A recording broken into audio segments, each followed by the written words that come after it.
Hi, this is Natalie Hoffman of FlyingFreeNow.com, and you're listening to the Flying Free Podcast, a support resource for women of faith looking for hope and healing from hidden emotional and spiritual abuse.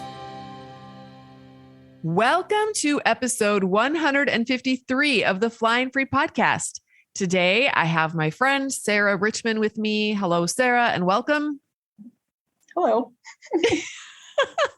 And we are going to be talking about something. Well, Sara is like super excited about this, and I am too, because I have no idea what we're talking about. So I'm kind of excited to listen right along with you. But she apparently read this amazing book by Jackson Mackenzie.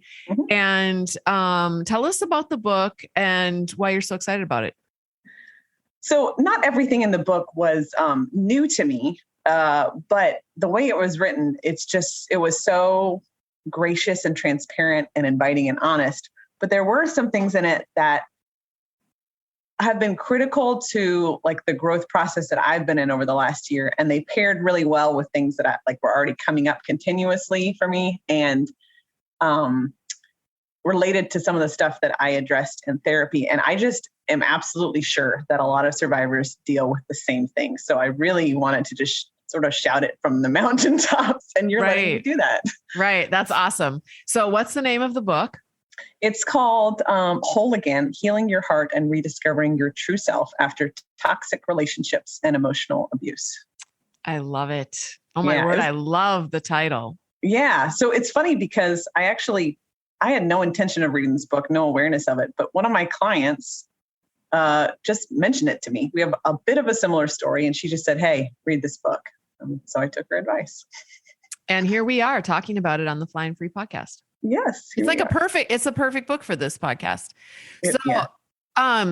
So we don't have the author, but we're not interviewing the author. We're just going to gab about ourselves. Sorry, Jackson. Actually, sorry, Jackson.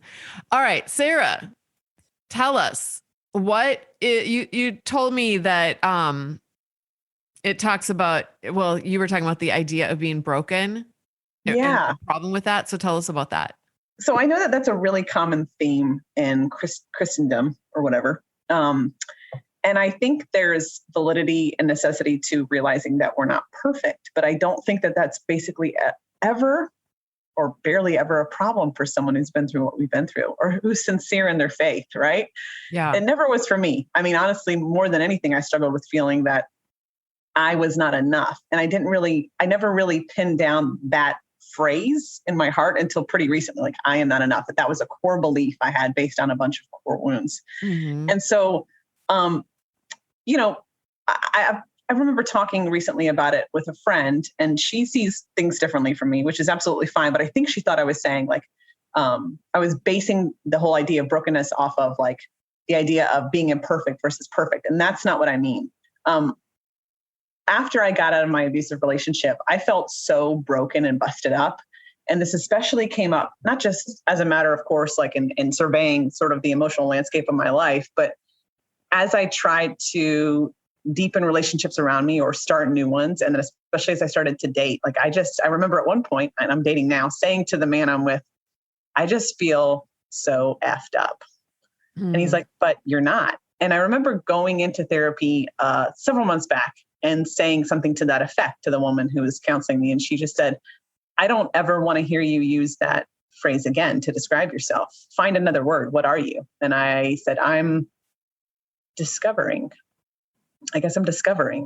And she said, broken people don't try to learn about themselves. They don't try to heal. Broken people are the ones who never do anything. Broken people are the people still caught up in what you were caught up in. She just went on and on. And so one of the realizations I had through the book and through the influence of that therapist is just that we're not actually broken people, in that there's nothing that was taken from us that isn't actually still there. That the things inherent to us, the valuable things, the things that we think were busted up, they're still there. Now, it's true that there's layers over them and there's wounds that cover them up. But this idea that we're broken, I think, will get in the way of us esteeming ourselves and ever feeling like we can heal and engaging wholeheartedly with life and other people. Does that make sense? Oh, it totally makes sense. And this goes along with, things that I've learned and things that I even teach in the programs as far as how you're framing your experience. If you frame it in such a way that that's a way of framing it. I'm broken. When you think that, your brain just wants to shut down then, and it basically wipes out all possibility. Because you're broken. So there's no possibility. Yeah. And I think when you reframe it the way I think the direction that you're going to go is it doesn't deny what happened to you, but you reframe it in a way that actually opens up possibility, opens up almost, I like to think about my past experience as having been a huge, amazing setup, like a springboard into my future. So if it wasn't there, it wouldn't have springboarded me in the way that it did to who I am to this day. It took everything, all of the bad things, just all they did was shape and strengthen what was already there. That's kind of how I like to think of it. But so tell us, what do you have? I mean, is there anything more to say about the broken idea or? Well, I think that we also believe, so there's legitimacy to the idea that what you just said, acknowledging it's not dismissing what was done to us. That's important. I think we need to acknowledge that, but it's also not, it's refusing to believe that what was taken from us and what was done to us has ruined us or and putting those things in the rightful place. So one of the things she said to me as like a follow-up to that is she said, and it's funny because she pins me to the wall in the best way, but she said, he didn't get the best of you, And I was just like, okay, but why are you saying that? And of course, she knew exactly why. And what do you mean? And she said, time would have passed anyway. And so he didn't take that from you. But in addition to that, he didn't take the best of you. The best of you is your capacity to love. And I think that what trauma does to us is it, and this sort of leads into the book, is it leads us to create a protective self. And that's when we sort of separate mind, body, and soul. And we do that in an effort to survive, but in an effort to prevent ourselves from having to deal with those core wounds. And that's why I think a lot of us, after we get out of these traumatic relationships, we feel so numb and we're still so anxious. We're still depressed. Maybe we struggle with addictions.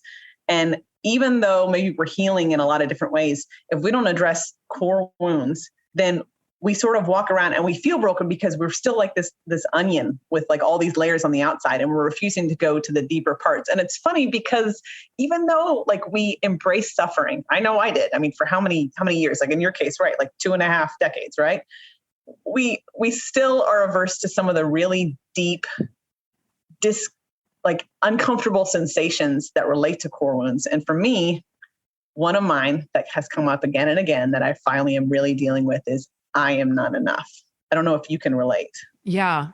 Yeah. Well, mine is similar to that. I would phrase it as there's something fundamentally wrong with me. It just hurts to hear that sort of stuff. Yeah. Just to know that that's what So, as I was reflecting on what the book talked about as far as what wholeness really is, and how does he define it? He says, human wholeness is often defined as the unity of mind, body, and spirit, and emotional abuse, rejection, and trauma fracture this union, become a false shame message that gets stored in our body that disconnects us from that sense of being unconditionally loved. So that's directly from the book, Mulligan. So that's something that it's really what it comes down to is there is a disconnection, but there isn't a destruction. There isn't some complete obliteration of it. And that's important to acknowledge because of what you just said earlier about if we believe that we're broken, then that precludes us from ever really truly being whole or esteeming ourselves as valuable people who are worthy of anything good. Right. Right.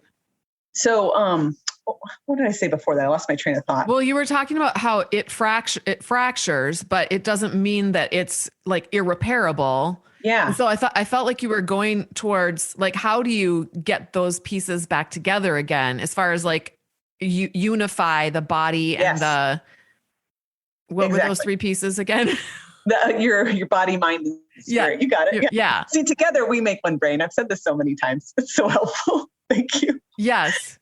So I've realized, especially because I decided to be brave and like allow myself to date again, that there are ways in which I created stories in my head that revolved around that core wound, but that like sort of deflected from it. And there are ways in which I was sort of splitting off from reality when it was painful. And it's easy for us to, because we needed to like gather all this information related to like what happened to us, but never really get down to brass tacks about healing. So like we become consumed with information. And then if we have like uncomfortable sensations, then we'll find a way to numb or to blame. And in my case, I could say, for example, like, I don't know if I really trust this guy. And it's because I felt afraid. And I felt afraid because I was waiting for everything to fall apart again. You know, what I experienced before was someone who acted like he was just devastatingly in love with me, and then immediate rejection upon getting married. And so I was waiting for that. And that gave me a semblance of control, but it also like, it was me sabotaging the relationship. And one of the things that the therapist pointed out to me was that, you know, when we're young and we experience horrible stuff like abuse, we try to make sense of it. And so we tell ourselves stories that usually revolve around those core wounds. And mine was just, I'm not enough. That's why my parents mistreat me. I'm not enough. The problem is with me. And we have to get to the point where we start making truth. And the truth is that I am enough. So it takes some distinct vulnerability to acknowledge that, because then if you start acting like enough, if they reject you, you can't just go back to that sort of like pat answer of, see, he rejected me because I'm not enough, you know, and I'll go back into sort of like the childlike response to that. And I feel like this is sort of a critical part of like continuing the healing journey, is recognizing that we're responsible for dealing with those core wounds. And if we don't allow ourselves to really sit and experience all the ways in which our body is trying to manifest that trauma, then it's just going to keep coming up again and again. And I will say that for me, having this sort of stuff come up again and again, which it was my body trying to get my attention, was so frustrating and so disheartening. And it led me back to like into that cycle of thinking like, I am never going to heal. Did you ever feel like that in your healing journey? Like, I'm never going to heal. Yeah. I mean, I think when it was the darkest, I feel like there's sort of a storyline that women typically go through, or typically go through. And it's like, you keep going down, down, down into the pit. And then you think that you're at the bottom, and then it drops out even further. And then you think that surely must be the end. And then it drops out even further.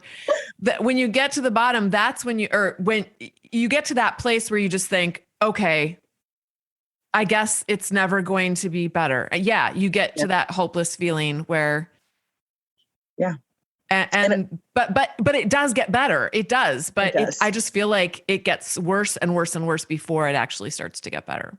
Yeah. And I've seen time and time again in my journey that the things that served me in one season, and the seasons seem to switch much quicker than they used to. Maybe it's because I'm growing a lot, don't serve me in the next season. So for example, anger helped me for a while. Yes. Because it esteemed me and my value, and it legitimized what had actually been done wrong to me. But then it didn't help me after that, you know?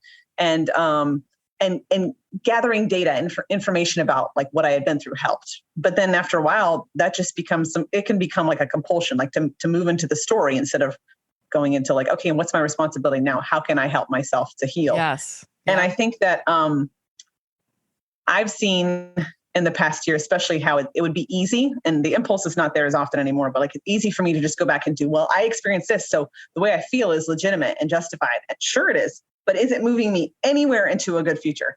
Right. No. Like, is it helping me at all? Besides giving me some sort of avenue to make me feel like I have some power over this. And so I feel like even though I'm a person who really values vulnerability, going deep into the I am not enough, like root lie in my heart and wound, it took some vulnerability within, the therapy, but it's taking so much more than I ever expected and really always want to give, honestly. I mean, it's almost as if I'm placing myself back in that relationship, even though I'm not. I didn't expect that. I didn't expect that I would have to be so brave and so honest. And I think that every time we have something come up like a trigger, we have a choice to decide, am I gonna sit with this, or am I going to numb it out? Am I going to keep this protective self on forever? And then, I never really get to live, or am I going to move forward? Yeah. Go ahead. I was just going to ask you, can you think of a specific example of like maybe a recent time that you were triggered where you sort of had to make that decision? And it's kind of putting you on the spot, but yeah, no, I mean, I have a lot of those times. So here's an example. Let's say that my boyfriend brings up just a memory from the past. And I know maybe he was at this place that he's describing with his ex-wife. Because he'd been married before too.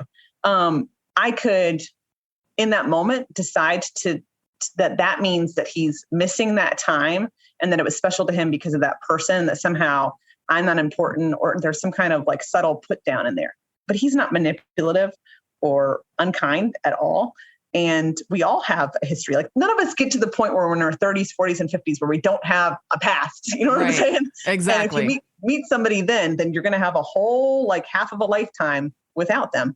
And so when that's happened recently, instead of going into like, and my spirals weren't as deep as they were anymore anyways, but instead of like making that mean something negative, I just assign value to it as like, yeah, because he was there and that's his past and that's all it means. He's just remembering a story, just like when I do. It doesn't mean I'm not enough, Or I one of the things I've really struggled with is body image due to a lot of sexual rejection in my marriage. And so when, I'm walking around and I start just sort of feeling crappy, lately I've been able to stop myself and instead of going deep into, you don't look like that, so you're just gross, or you're getting older, so you're just not enough. I just am able to calmly say, no, it's okay. Like, you're okay. And your body, there's no comparison, and you don't need to be compared to. And as it relates to like my boyfriend, he's with me because he wants to be with me. It's as simple as that. But I will say this, like, what's been helpful to me in therapy lately has been somatic therapy, I guess you could say. And that's just allowing myself to, like, personally, what's been helpful is allowing myself to just pay attention to the sensations in my body instead of passing them over or like refusing to acknowledge them. And a lot of times my body feels uncomfortable or hurts because I haven't let stuff come up. And so like the past time that I went to therapy, one of the things she did was just had me sit with the I'm not enough. And it was odd and weird, but it was also really profound because it was almost as if all the physical action that I would have done if I was sitting in that grief seemed to come up, but without maybe all the tears. And I finally listened to my body in those moments. And I think that one of the things we fail to take into account when we don't address core wounds is that we're making ourselves the enemy. Like, we keep rejecting and suppressing all the things that our body is trying to tell us and all the things that our mind wants us to know. So whereas we think, I can't heal, our body's trying to get us to heal. That's one of the reasons we're having so many issues. Yeah. I don't know if that, does that make sense? Oh, it totally makes sense. Yeah. This is one of the reasons why I think in survivor communities, even, you see there's a lot of empathy and just like, let's listen to our stories and let's go there, kind of. Mm-hmm. And it feels good in the moment. Yeah. But it doesn't actually solve anything long term. Yeah. And so when you talk about getting triggered, like that example that you gave with your boyfriend, mm-hmm. you had a knee-jerk programmed response that came mm-hmm. right away. And that's the I'm not worthy, or there's a reason why he brought this up and it has something to do with me. That's your knee-jerk programmed response. And then you were able to notice it and then change it and say, no, we know now that this is what's true. Mm-hmm. And then you were able to reframe it and feel differently about it. And instead of misinterpreting it or making it mean something terrible about you, it becomes more just about, it's more healthy. I think more of a healthy response. Yeah. Okay, this guy has this experience and he's just sharing it with me. Like, this is actually a good thing that he feels comfortable enough to share this with me. Yeah. Right. Yeah. So, and I'll tell myself that, in the past I've told myself, oh, I'm being careful. I'm just not being stupid, even though there are no red flags. There really aren't. But really what it comes down to is I've latched onto my story and I'm making everything about the story. Whereas like that's the past and I am here now. Right. And I have to decide how I want to live. Right. Okay. So tell me a little bit more about like how do you put the somatic aspect of everything going into your body and feeling the things along with the mind work? If you're a woman of faith in a confusing and painful marriage who feels like you're just a shadow of the woman you could be, I'd like to help you change that. 5 years ago, I developed a comprehensive program that has helped hundreds of Christian women wake up to their reality and live powerfully within it as the adult women God created them to be. The Flying Free program uses transformational coaching, workshops, classes, and a close-knit community of women to support you on your journey. We will help you identify the problems and figure out what you can and can't do so that you can be empowered to move forward into the life you were meant to live. Imagine a deep dish apple pie with caramel, walnuts, and vanilla ice cream on top. Members have said that this podcast is like a little taste of the vanilla ice cream, but the Flying Free program is the whole delicious slice of pie in all its glory. You'll never know what you're missing until you can bite into the whole thing. You can get all the details, including reviews, facts, and everything that comes with the program by going to joinflyingfree.com. I'll see you on the inside.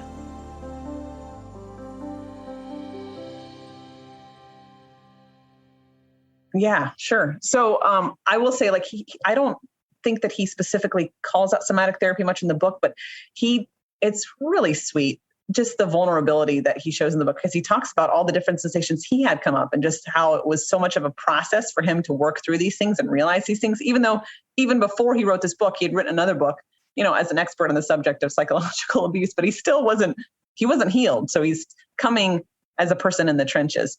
But he does talk about how listening to his body, like on his own, made a huge difference in realizing certain things, just about like how he needed the reference point, sort of the stout stake in his life of unconditional love. And we have unconditional love for ourselves when we're willing to embrace these sensations and thoughts and feelings and all the things that come up instead of hating them and suppressing them. So in the therapy that I did specifically, and I think that every therapist probably picks something a little bit different based on, what you've been through and what works for you. Once we get to the point where she felt I was comfortable enough after several sessions to just be quiet, we sat together after I'd brought up sort of like, what I realized had been coming up again and again, I am not enough. And she said, how do you feel? Where do you feel that in your body when you say that? And I was like, I don't freaking know. I mean, really, it was awkward and stilted a little bit. And so we just sat there and I decided, okay, I'm just going to say it out loud and then try to see how I feel. So I said, I am not enough. And I sat there and she started noting observations she made of me. And she made it clear again and again, like, don't try to think into this. Because again, like for me personally, like I am an overthinker and that was part of hypervigilance because of what I've been through since I was a child. And you cannot think your way out of these things. In a lot of ways you can't. Because I can just argue in a real warped way all day long with myself. Yeah. So she said, don't do that. Don't even try to think. Just try to pay attention to your body. And she realized that like my body, I was moving back and forth, not like my heartbeat, like just almost, and she's like, just move with your body. Where does your body want to move? And every time she talked about, I think being still and just being with my body, I kept swallowing and I didn't even notice. She's like, do you notice that? And I was like, yeah, okay. And she's like, try not to swallow. And as I sat there with just my mouth open, it felt like there was something that needed to come out. And I realized that every time that I've stifled my emotion and my pain and my grief in my life, I felt, and this is, I think, a normal like physical reaction, but I just remembered it. My throat has hurt really, really bad. Yes. And I just could see again and again how so many times in my life when I've been in the most emotional pain, even though I'd say I'm a crier and I let things out, no, like I will not let the full measure of it come out. And I think that there's maybe wisdom to that and that I couldn't handle that right then. But I never really let all that trauma out. I never really let that grief have full expression. And so I just felt the connection to that. Like, and I've actually had times where I've been triggered and I wasn't like about to cry, but I felt a weird sensation in my throat. And it was it was weird. It was like there was a muffin in my throat or something. Yeah. And so she said, just sit there, keep your mouth open and let the sensation like, come up. And so I just sat there. And as I did, I felt so much emotion come up. Like I started weeping and I didn't even know why. And so I'll be honest, like with this, like there isn't going to be a lot of like figuring things out or nailing things down or even clear thoughts. You're just letting your body talk to you. And there's more to it, but really going back to something I mentioned earlier, as I sat there, I could just sense myself saying, and it was like my child self saying, finally, you're listening. I've been trying to tell you for so long. Will you listen now? And I realized how, like, in saying I'm not enough and believing I'm not enough over and over again, all I had done was make myself the enemy. And how sad that made me, and how the one safe place I've had for my entire life, I've rejected over and over just to make sense of my reality and then to protect myself. And I no longer want to do that. So it was a really beautiful, I was pretty exhausted by the end. It was almost like I had run several miles, but it was a really beautiful experience just to let my body speak for once. That is incredible. And you know what's, I can relate to this. I can relate to that throat thing. I've been trying to learn. I don't have a therapist right now, but I've been trying to learn to listen to my body more. And I did just notice that recently. And I'm like, what is that? It's like, it hurts in my throat. My throat is hurting. And I, when you just articulated that, I'm like, now next time it happens, I'm going to be aware of that. And I do stifle my emotions too, a lot. Yeah, sure. So it's really hard not to, but yeah, well, when I was growing up, if you expressed your emotions, you were like a really bad person. I mean, that was like really bad. To express your emotions was like you were selfish. You were trying to get attention. You know, all of that. So or you were like histrionic or dramatic, or there's something wrong with you because you had emotions. And so which I think too is, I hate to keep harping on this, but I do think that it is kind of a historically Christian sort of like, what's the word I'm looking for? Like it's a badge of honor or something. If you can be stoic and you can be, well, I'm just going to trust God no matter what. And I'm just going to, and there's no reason for me to make a fuss. And I'm just going to be the strong one. And I'm just going to suck it up.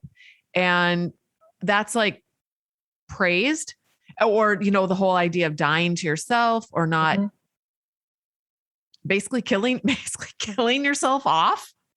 It's like this, some kind of Christian, God, what is the word I'm looking for? Propaganda? No, it's, I'm going to have to edit this out because I can't think of the word. It's, I'm sorry, I can't help. I know it. Anyway, I'm going to edit this part out because it's absolutely redonkulous. I mean, I think the problem with that not only is, you could go back and say that Stoicism isn't even actually biblical anyways. It was something from the first few centuries that they just added in. But it does what I did, which is make ourselves the enemy. You cannot hate one aspect of yourself, the physical, and have wholeness. Like you cannot split those things apart and live well. Yeah. Right.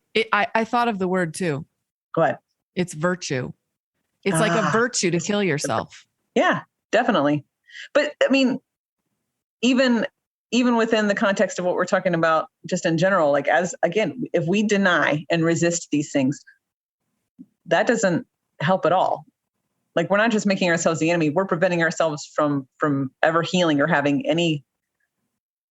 Yeah, I mean, we're breaking ourselves into pieces on the inside, and no wonder we feel like we can't heal because we're preventing it. Exactly. Well, and here's the other thing too. If you think about it from the creator's perspective, like God creates us, He makes us exactly the way He wants us to be, and He instills in us, the personality that He gives us, and the body that He gives us, and we're hardwired. It's in our DNA, and we've got this. He's got this thing. He's created this beautiful creation, and then He wants that creation to go and live to its fullness, the fullness of what we are created to be. And then we're told, no, you're not enough. Yeah. No, you're too selfish. No, you need to die. You need to die to yourself. You need to be a living sacrifice. And yes, the Bible does use terminology like that, but it doesn't mean what a lot of Christians, I think that it means. Yeah. And it's Satan's way of taking truth and twisting it to make it mean actually the opposite of what it's supposed to mean. Yeah. And that's how he destroys us. I was just telling someone in my program, the Bible says that Satan comes to steal, kill, and destroy. Mm-hmm. And he's destroying us. If he can destroy us and make us think that it's a virtue to actually self-destruct, like all the better. Yeah. Right. It doesn't even have to be. We can actually leave an abusive relationship or leave an abusive family or leave an abusive friendship. And we can still continue to destroy ourselves by our beliefs.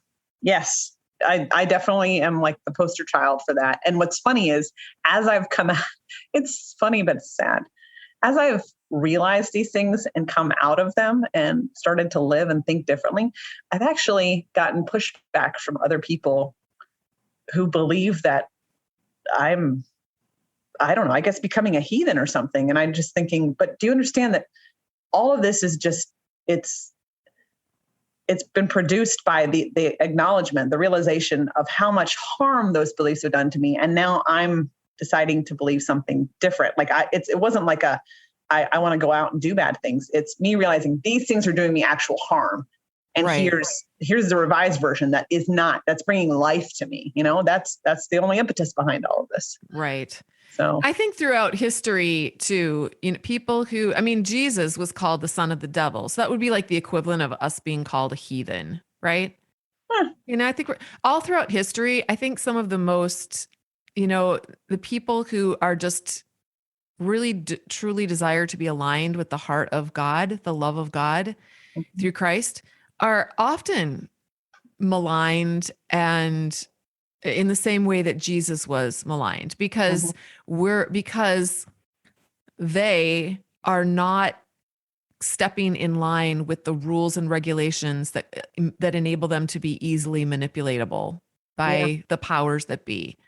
And so it's just kind of a common, I think that's a pattern that you see throughout history. So if you have anyone that's calling you a heathen because you believe in being what God created you to be and healing and getting in touch with the body that God gave you and the mind that God gave you and the spirit that God gave you, then I think that's a red flag I think that says something about them. Not that they're a heathen, but it just says something about their beliefs. It just tells you, well, that's what they believe. They believe something different than I believe now. And they probably have their own healing to do.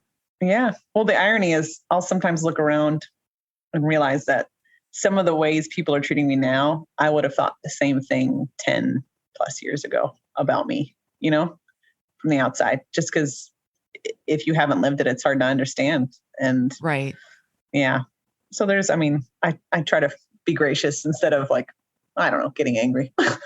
Exactly. Well, here's how I look at it. I think, because I have a lot of people that kind of dumped me and they probably think I'm a heathen too, but I just think, well, you know what? They're on their trajectory. Yeah. And God has them on whatever circles that they're spinning around in. And God has me in my circle that I'm spinning around in. And I can't be focused on them anyways. My focus has to be on Jesus, and my focus has to be on what he's putting in front of me to do with my life, which my whole life, all I've ever really wanted to do was change the world in some small way, be some kind of positive influence, help people to experience God in a special way. And that's what I'm doing, or what I hope that I am doing. You are. And so if I get distracted by people who are, well, you know how Brene Brown talks about, being on the field, like the game field. Yeah. In the arena, right? Yeah. You're in the arena. And I just feel like, let's stay focused on the game at hand. And then of course there's going to be people that are in the stands that are going to be throwing tomatoes at you. Okay, so they throw a tomato at you. But you know what? We got a game to play. We don't have time to worry about the silly tomato. We got to play the game. That's what's important. That's what we have to stay focused on. Yeah. I guess I would probably just end by saying that if anybody's out there and they're out of, like, they definitely could say that they're out of like unhealthy or unsafe situations, and they still feel like they're, like, how am I ever going to heal? They still feel really numb and unfulfilled, and just there's like this deep soul loneliness. I don't think that that's a static state for you for good. And when it comes down to it, like if you're living out a protective self, like I have been, like Natalie, I'm sure has, like so many of us have, there really is healing. And this book for me was helpful in recognizing just a deeper level of that. And somatic therapy helped too. But I just wanted to encourage everybody that our bodies aren't just made to heal physically, they're made to heal emotionally. And there's wisdom in them. If, as you said, Natalie, we're made in the image of God, then there are marvelous, incredible, mind-blowingly great things within us that give us the capacity and the wisdom to lead us into healing. And I would say a big part of that probably is just listening to our bodies and